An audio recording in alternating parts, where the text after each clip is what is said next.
Well, good afternoon, everyone, and welcome to the heart of Monroe County. We're proud to gather in a place defined by strong communities, hard work, and the roads that quite literally connect us, and Monroe County maintains. A network that keeps our rural communities vibrant, our businesses moving, our residents connected to the opportunities they deserve. Today, we welcome Transportation Secretary Sean Duffy and Congressman Derek Van Orden to join us as we celebrate a significant investment in the future. It fills a long-standing void, strengthens safety, and supports continued western Wisconsin. This investment reflects a shared commitment to rural roads and to the people who rely on them every day. To our leaders, thank you for your dedication, your vision, and your decision that brought us to this moment. To the public, thank you for your patience, your participation, and your ongoing support and understanding as we continue to improve our transportation network. And to our employees, those out on the roads every season. Wisconsin are vital to many of the required daily transportation needs of every Wisconsinite. I believe first got elected, that was one of the biggest points of frustration that I heard from constituents, is that seeing our tax dollars get funneled into mega projects down in places like southeast Wisconsin and our urban centers. But it has been fighters like Derek who have been advocating for our communities in western and central Wisconsin. So this road needed significant improvements, so we're able to secure $8.4 million for this road here in Monroe County. And I think it's critically important that we have vertically integrated government. That starts with our county board, and it goes all the way up through my office, and then we coordinate with the executive branch, which is Secretary Duffy, who I'm very thankful for him coming out today. Nancy and Pat have been friends for years, so is Sean, and without their leadership, we wouldn't be where we are right now. So I'm very thankful for them to be here. But let's also remember this. It doesn't matter how much money you have if you don't have the men and women to put it to use. So, gentlemen, thank you so much for the work that you do every single day for Monroe County. We need our people in the trades. That's why we're such strong proponents of trade schools, making sure that we have men and women that want to work with their hands. These lights are not on because someone has a degree in 13th century French poetry. They're on because someone went to trade school and became an electrician. That road is not going to be built because someone has a gender studies degree. It's going to be built because these hard-working men are going to get up every morning and they're going to go to work and they're going to get a shovel in their hands and they're going to put dirt down and beat it into the ground so that you can drive to work and get to the hospital. And I'm, again, very, very deeply thankful for all of your work, gentlemen. So with that, I'd like to introduce a very good friend of mine and possibly the greatest upgrade in a cabinet secretary in the history of the United States of America, Secretary Sean Duffy.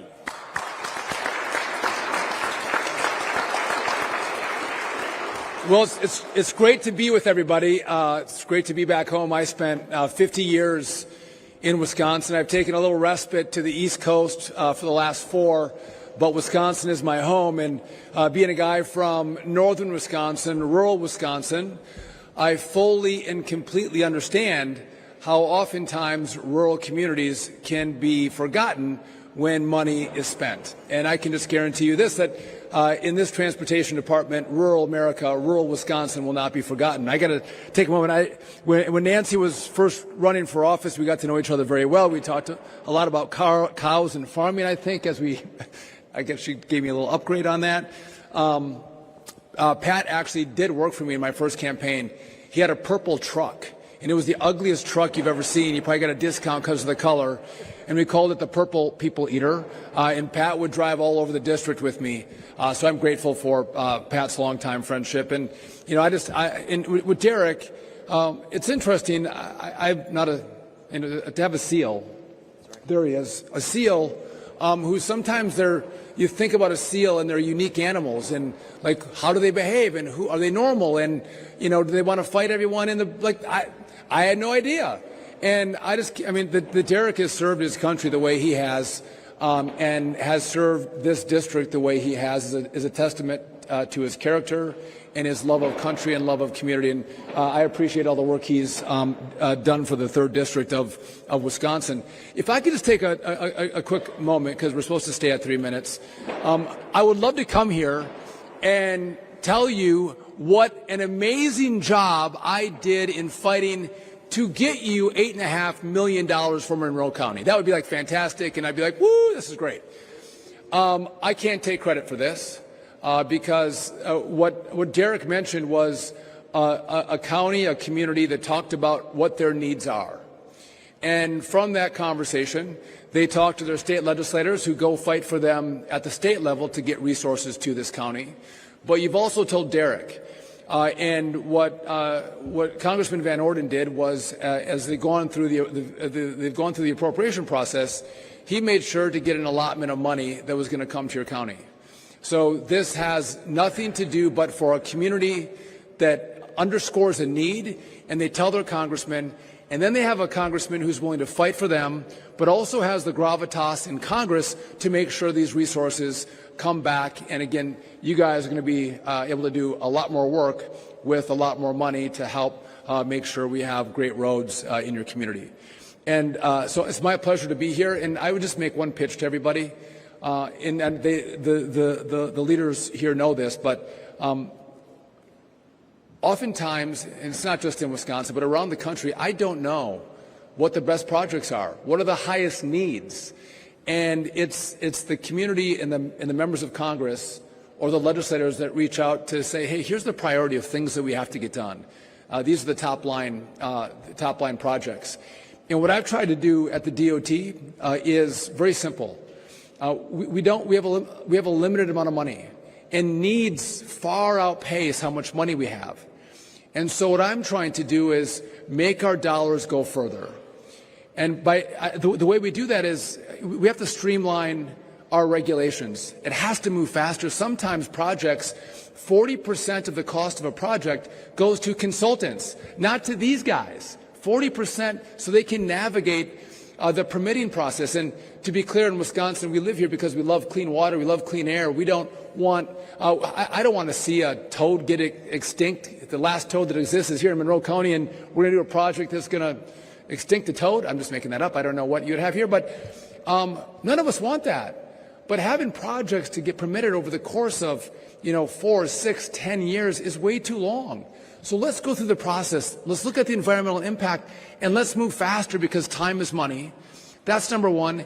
And then the Congress puts requirements on how we should spend the money, and we shouldn't put additional requirements on those dollars, whether it's additional green requirements or additional DEI requirements. All of those things drive up the cost of projects, and in the end, that means you get less roads and bridges. And I think we have to focus on the deliverable. You need more roads and bridges, not just in Monroe County, but around this state, but around the country. That's what we need, and that's what we're focused on in Washington. And I just want to, again, tell you that I can't say thank you enough to the partnership I've had. Again, it's nice to have friendships with your state legislators and your member of Congress, because we've worked together and had coffee together. Maybe Derek and I had a beer together, I'm not sure. But it's that kind of relationship that is very useful when you're fighting for the needs of a community.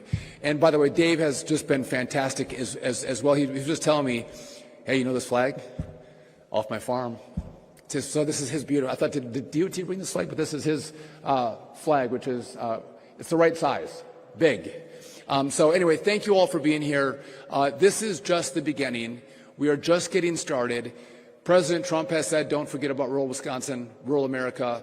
I'm not going to forget about rural Wisconsin, rural America. And it's not just going to Chicago. It's not just going to Dallas or New York. That's not where money just goes, or Madison or Milwaukee, which is oftentimes in rural America, that's the way we feel. We get shortchanged because no one thinks about us. In this administration, that is not true. We think about you, we care about you, and we are going to focus on making sure you get the resources that you need for the projects that are vital to your community. With that, thank you. Thanks for having us. God bless.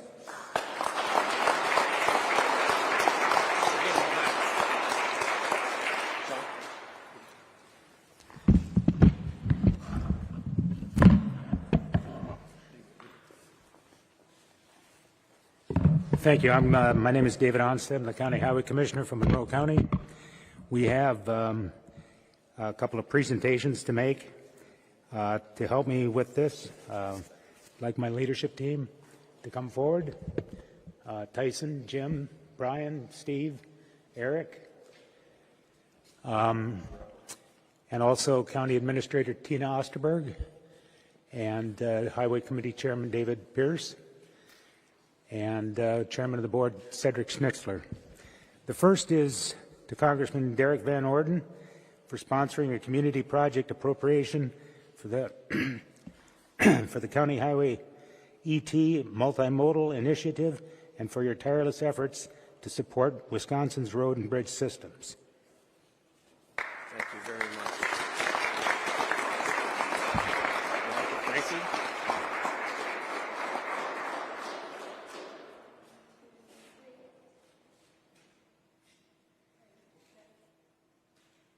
Thank you very much. I appreciate that tremendously. And then also, it says, welcome, Secretary Sean Duffy, the United States Department of Transportation. Thank you for your support of roads and bridges in Wisconsin and across our great nation.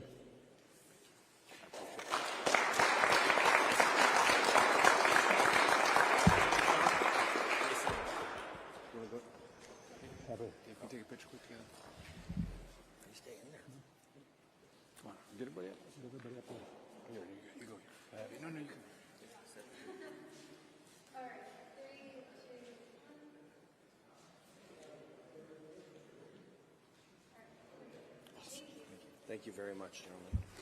Thank you, gentlemen. Yep. And I've also got an announcement. If anyone is interested in the midnight shift on the interstate this weekend, just let me know. Thank you.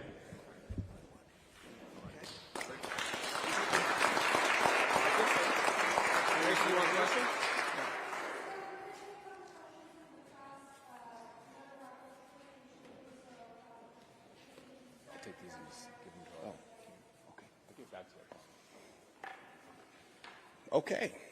Well, there you go. How was that? Great questions. Anybody? Secretary Duffy, today you guys announced a new initiative that is covered in police to try to have other people share transportation project ideas. No, we've asked. We're doing a whole bunch of things, but again, projects, right? The best projects, but also we're looking for innovation, right? How do we innovate around transportation? And I think there's a lot of work we could do that if we can innovate, we can build more. And so the best ideas, in my philosophy, don't come from Washington bureaucrats, and they're wonderful people and they work really hard at their jobs and they're passionate about it, but it does come from all you. And we want a flow of information of like, hey, you're doing this, but you could do it so much better if you just did it a little bit differently. That's the feedback that I want. Or you're doing this and this doesn't make sense, you should go in this direction. So that's the feedback I need and want from the community. And again, I think one of the issues is all you have to do is ask. If you ask, then people will share with you. If you never ask, people don't feel like you have an open door to hear from them. And so that's what we've done. Secretary Duffy, you mentioned needing more roads and bridges in Wisconsin. This week, Governor Tony Evers wrote you a letter calling on you to sign off on reconstruction of the Bridge up in northern Wisconsin. Any update on where that project stands and what So I'm from Hayward, and since I've been a baby, I have traveled over no larger bridge more often than the Blatnick Bridge, because we'd always go shopping in Duluth. It's closer to us in Hayward. And so I'm well aware of the need, well aware of the bridge. It's a project that I want to do. There's a few little tweaks we're trying to work through with, it's Minnesota and Wisconsin. It connects Duluth and Superior. Minnesota's running the project. There's a few tweaks, but it's a bridge that needs to be built, and it's a bridge that I care about, and it's a bridge that I want to get built.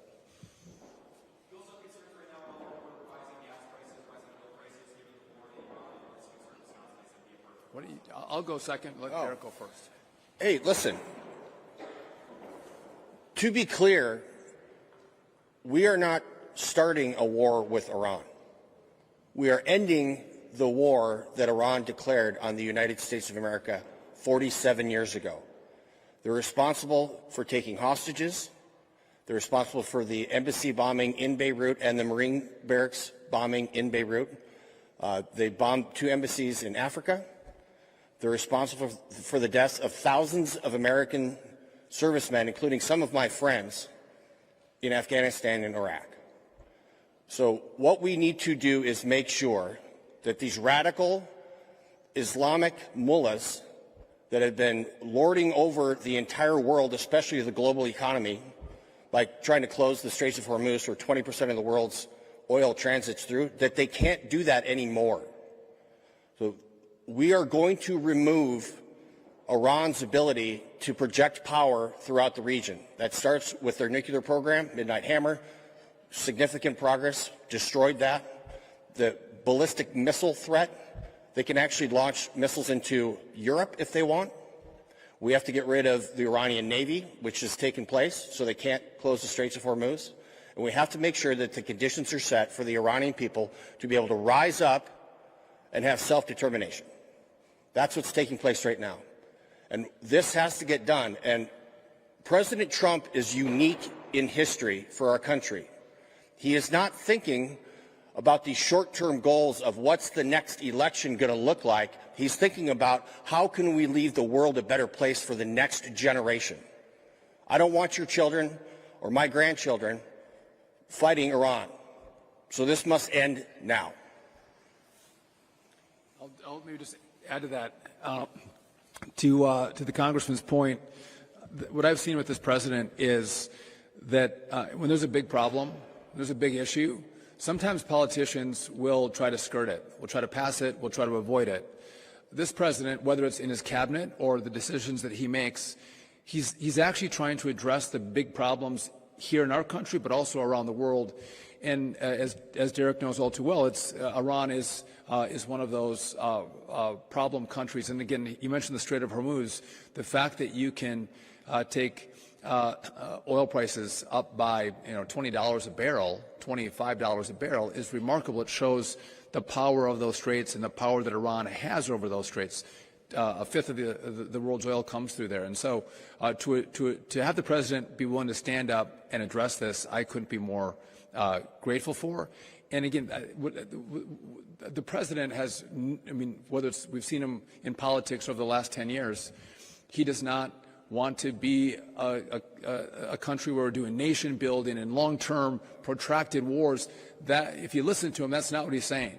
But he thinks that we could make this part of the world a safer place, a better place, and a more prosperous place. And can I just make one note? When oil prices were going down when President Trump was elected, no one seemed to want to report on it. It was like it wasn't happening. Oil prices have gone up, and it seems like everybody wants to report on it. But we're in a place that we are right now because of President Trump's willingness to make America energy dominant. And we're producing more energy, which means he's brought prices down considerably. And so when we have had this tick up, yes, it seems like it's significant because over the last year he's brought them down. But this is going to be short-lived, and I think we're going to be in a good place as we look out in the coming weeks and months.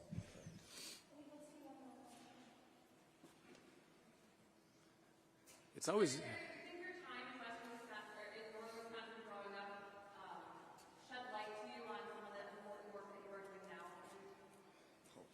So, you can't take rural America out of you grow up here. Anyone who's grown up in Monroe County or me in Sawyer County, you never forget that. And there's something very meaningful about the community, about the people, the kind of people.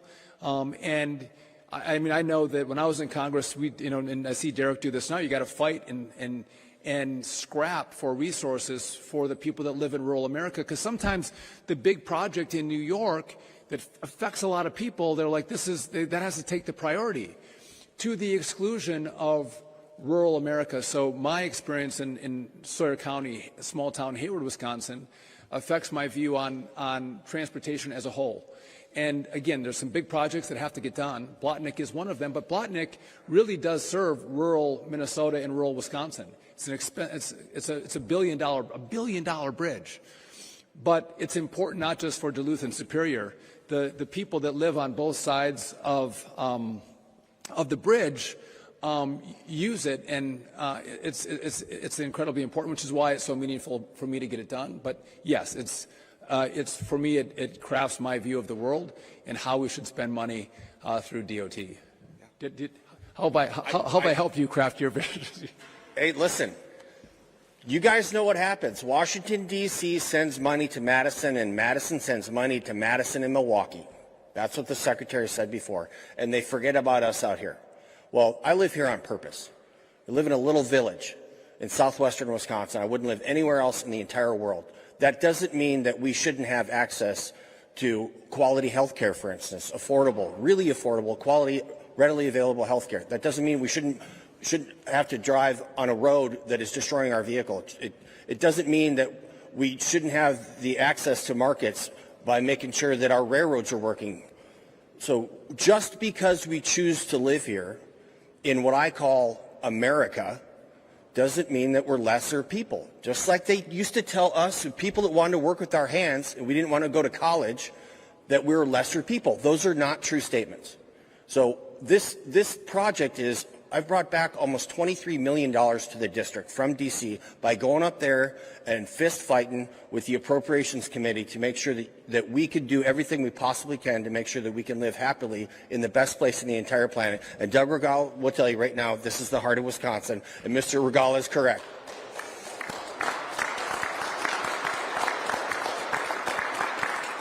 And you know you're in the heart of Wisconsin when you're wearing a cheesehead hat, right? That's right. All right, listen, hey, thank you guys all for coming out and sharing the conversation. Thank you to Monroe County, and thank you guys for all the great work that you do on our roads, keeping them safe and revitalized. God bless, and we'll see you later. Oh, wait. No, we're not done. Group photo? We need to get a highway committee photo because they're the ones that push us through. Yeah. Hey, can we get on the highway committee and everybody? Highway committee. Where's everybody? Come on. Jim. Come on. Dave. We need a profile picture of Van Orden. No profile. No profile pictures of me. I can block the sun. Yeah. Come on, gentlemen. I'm being pushed around. Come on over here.